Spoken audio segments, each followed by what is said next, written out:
Up first this evening, details about the number of schools across the island that have been affected by confirmed or suspected cases of COVID-19 since the beginning of face-to-face classes. Education Minister Favour Williams told Parliament this afternoon that at least 8 schools have had to rush to prevent an outbreak of the virus after teachers or students returned positive results. 292 schools have been approved for face-to-face classes. Of that number, 216 have started to offer face-to-face instructions.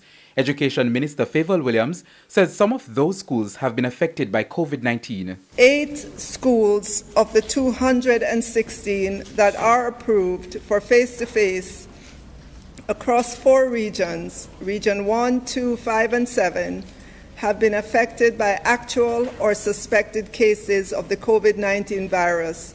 In Region 1, that is Kingston and St. Andrew, 2 schools have been affected by COVID-19. 1 student at Donald Quarry High has tested positive. The school was closed on January 21 and will remain closed until health authorities complete contact tracing. Penwood High had a staff member who tested positive, and the school was subsequently closed for deep sanitization and will reopen for face-to-face lessons on February 1, 2021. St. Mary High in Region 2 has delayed its reopening plans as a senior member of the administrative team has been exposed to the virus. The team member's spouse tested positive. As for Region 5, which includes Manchester and St. Elizabeth, that region reported 4 cases. 1 for Sydney Pagan, 1 for Fuller's Wood Primary and Infant School, and 2 parent cases from Monroe College.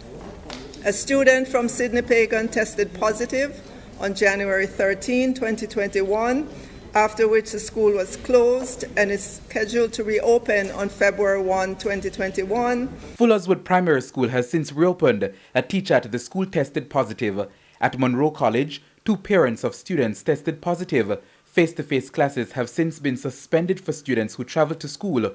However, face-to-face learning will continue for boarders.